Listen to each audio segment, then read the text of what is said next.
Mirdita, sot në monologun e tij të mashtrimit, Edi Rama lëshoi gënjeshtrën e radhës. Ai u tha qytetarëve se pas ka funksione të padelegueshme, i tmerruar nga ultimatumi i Brukselit, nga anullimi të gjitha takimeve që kishte në Myni, ai përsëri një lloj si i mbyturi që kërkon të kapet me fijen e barit, po bën përpjekjen e fundit për të krijuar një mburojë ligjore ndaj vetes së tij.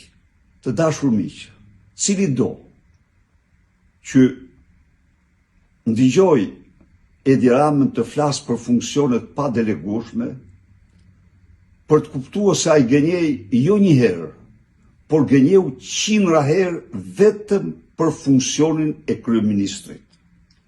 Çka duhet të them me këtë? Në arkivin e Këshillit të Ministrave janë me jo 10 apo 100 vendime të firmosura me autorizimin e tij nga zëvendës kryeministrat përkatës sipas kohës.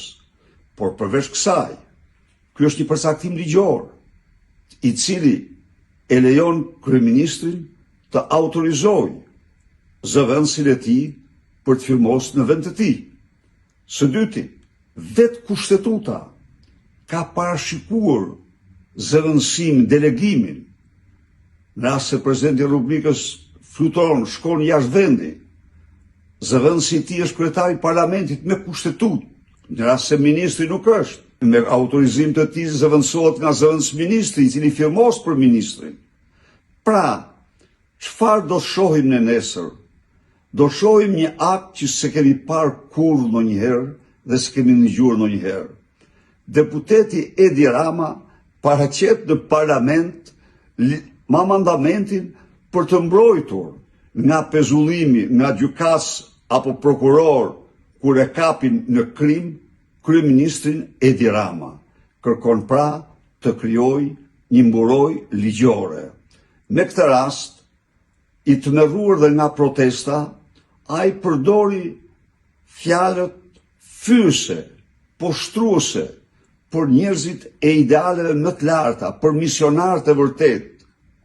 Sipas tij ata janë rrugeçër, janë mercenar, janë njerëz të paguar.